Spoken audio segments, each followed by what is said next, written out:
Hey everyone, it's Lance with Christianity Minute. Welcome back to our study in Luke, episode 32. Last week, after Jesus was run out of Nazareth, he goes to Capernaum, where he's a lot better received. The first thing that Luke records is Jesus casting out a demon from a man. Now, if you remember from last week, that demon knew exactly who Jesus was and proclaimed truth about Jesus. But Jesus, he wasn't going to have any of that. He wasn't going to have his name and purpose proclaimed by a devil, though. This week, we're going to focus on two verses and talk specifically about a false doctrine that's being talked about today. But before we read today's verses, I do want to say thank you for checking out this video. Be sure to leave a like, and for more videos like this, consider subscribing to my channel. If you have any questions or suggestions for future videos, please leave them in the comments section below. Also, if you'd like to help produce these videos, please donate through the links in the description. Alright, so let's read. We're only going to read two verses today, Luke chapter 4, verses 38 and 39. And they read, "And he arose and left the synagogue and entered Simon's house. Now, Simon's mother-in-law was ill with a high fever, and they appealed to him on her behalf. And he stood over her and rebuked the fever, and it left her. And immediately she arose and began to serve them." Now, I know what you might be thinking. What can we really glean from this simple verse? What do you mean false doctrines? What are you talking about? Well, let's review the passage first, and then we're going to go into that. We begin with Jesus leaving the synagogue. Jesus was certainly teaching in the synagogue, and people were coming around to see him.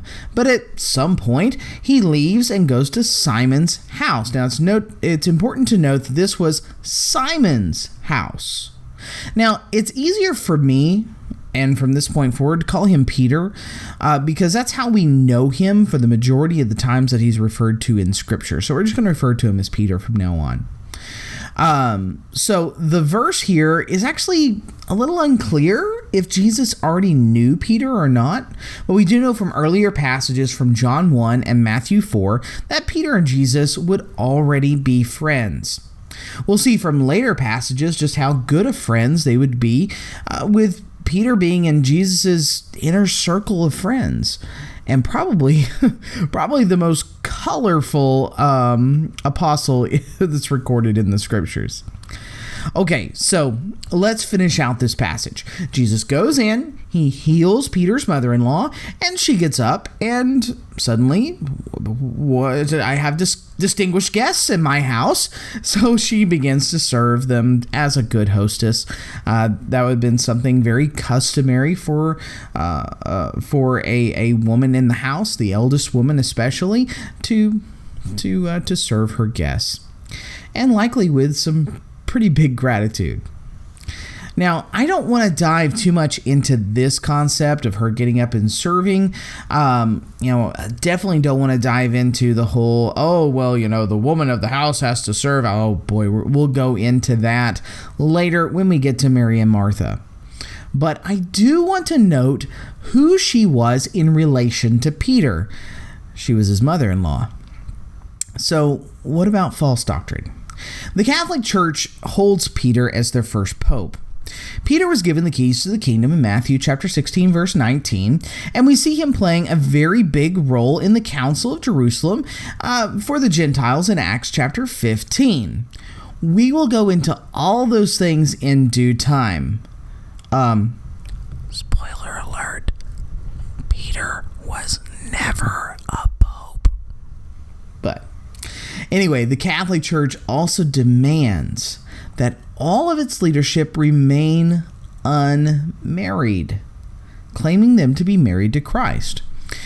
Now, how could Peter have had a mother-in-law if he wasn't married?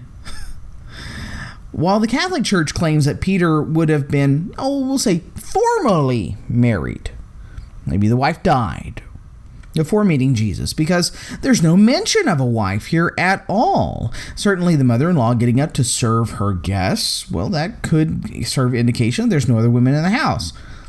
That doesn't mean she didn't get up to help help her daughter. But because the absence of family members doesn't offer any kind of proof of anything. Let's look at it a little differently, though. Why would his mother-in-law be living with him without his wife? That would be, even by their standards back then, that would be a little odd. If Peter's wife had died, likely a son would be responsible for the mother. And, if there's not a son, okay, she could have lived with another daughter who would have been married, who would have had a bigger family to take care of her. Now, the Catholic Church has to say that there's no evidence that any extended family exists. True. And therefore, charity would reign. Now, we go back to the old King James language here. But here's the thing. Do you see the rabbit hole this creates?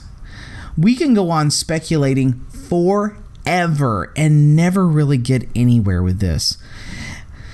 In reality, it doesn't matter if Peter was married or not. While it's best to remain unmarried, as Paul states in 1 Corinthians 7, I'm not going to give you a specific verse. You got to read the whole chapter, because in that same chapter, Paul, he does not condemn nor restrict it, as far as marriage goes, from anybody. To do so would be binding where God has never bound, and it would put a great burden on an individual, akin to the law of Moses, which was no longer necessary.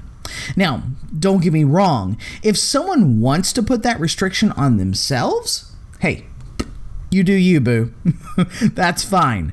The Bible actually encourages that type of behavior.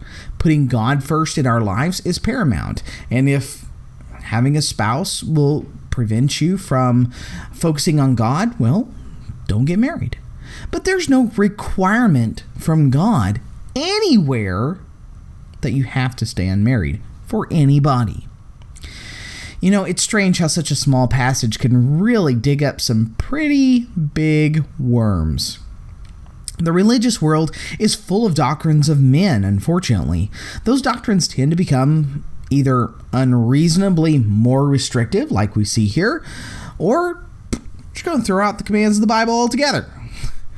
It's really frustrating as a student of the Bible to read and to see so many people following a path which has never been prescribed by God. That's been your Christianity Minute for this week. Thanks for watching. Remember, if you like this video, hit that like button and consider subscribing and sharing with your friends. I work very hard to make sure that all things said are scripturally accurate. If you have any questions or comments, please leave them in that comment section below, and I'll see you next time right here on Christianity Minute.